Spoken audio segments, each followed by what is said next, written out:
For the spirit of Halloween, I've decided to read to you a small excerpt from a personal favourite poem of mine, The Raven by Edgar Allan Poe. It goes like this. Then this ebony bird beguiling my sad fancy into smiling, by the grave and stern decorum of the countenance it wore.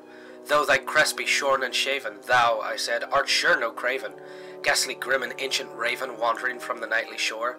Tell me what thy lordly name is on the night's Plutonian shore, quoth the raven.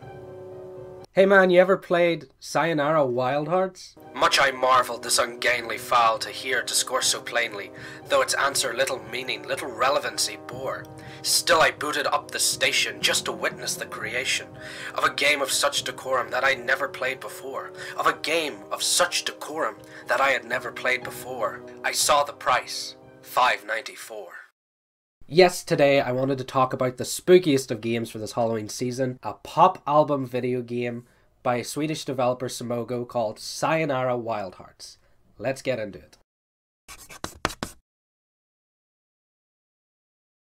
The story of Sayonara Wild Hearts is as follows.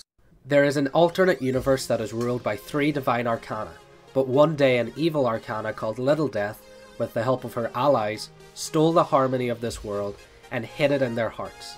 To stop these evil arcana, the 3 divine created a heroine from the shards of a broken heart. You play as a young woman whose heart has just been broken. The heroine butterfly finds you and brings you into this magical world. After the first level, you catch the butterfly, which turns you into the great heroine who can stop the evil of this world. The rest of the levels chart your journey in this alternate reality as you try to defeat all the evil arcana and bring harmony back into this land. In my opinion, the story is not the major draw of this game. The use of tarot cards as identifiers of each character, and the story of a girl with a broken heart defeating each type of evil can be seen as a metaphor. But I only did GCSE English, so I can see there's a metaphor, but I don't know what it means.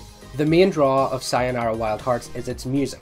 The game was designed and marketed as a pop album video game, and therefore the music plays such an integral role to the experience you get. Each level has its own song which is designed specifically for the pacing and feeling of that level. You know the part in Sonic Adventure 2, I think the level's called City Escape, where you're running through the city and I think you're on a snowboard at one point and then you have to run away from a massive truck.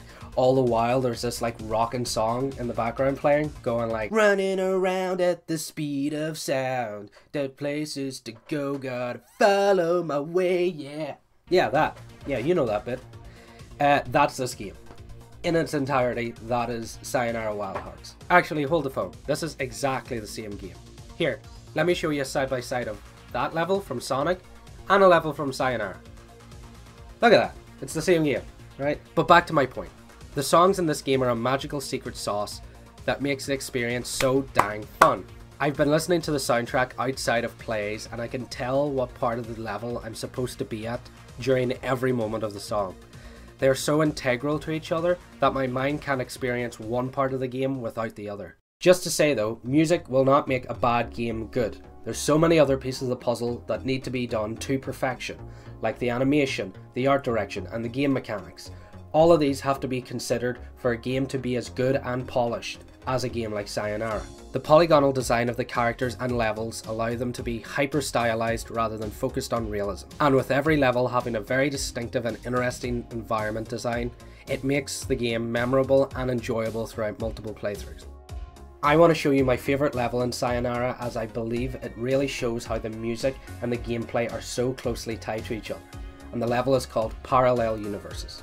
The level begins with the bad guys of this section, stereo lovers, standing in a badass fashion. Then one clicks their fingers, then the other one does, and when they do this, you can see the background change. Now the level starts, and they are still clicking their fingers. Every time one of the bad guys clicks their fingers, you can see the environment around you alternate between 2 parallel dimensions of the same city, and your job is to navigate through the level while it alternates to the beat of the song. Since this is timed to the song, by the later parts of the level you don't even need to pay attention to when they are snapping their fingers, because you're able to follow the rhythm of the song and know when you need to move. And the best part of this is, the final climax has you riding directly towards a dead end in the road, and now you click your fingers to change the world. You are now the one who can change the universe to gain the upper hand. I love this as a story beat inside one contained level, that it introduces you to a mechanic that the enemy is using to confuse you, and by the end, your character is able to use it to their advantage. It's perfect. I love it. This type of thought and care is put into every corner of this game, and makes the total runtime of an hour feel irrelevant, as there are score rankings, hidden collectibles, really good music to draw you back to the game. Also, they've got Queen Latifah in it, so do you really need to say anything else? Look, I can't make the point of this video any more profound than I really like this game, it's really good, I think you would enjoy it. So if you have the time or the money, it's available on Xbox, PlayStation, Switch, and I believe iOS as well. So enjoy it, it's a beautiful roller coaster of a time, and I think everyone should experience it. Now to end my poem.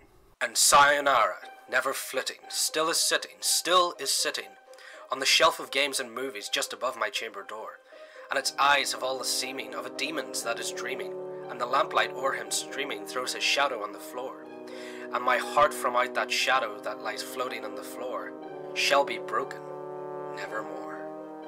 Sayonara, Wild Hearts.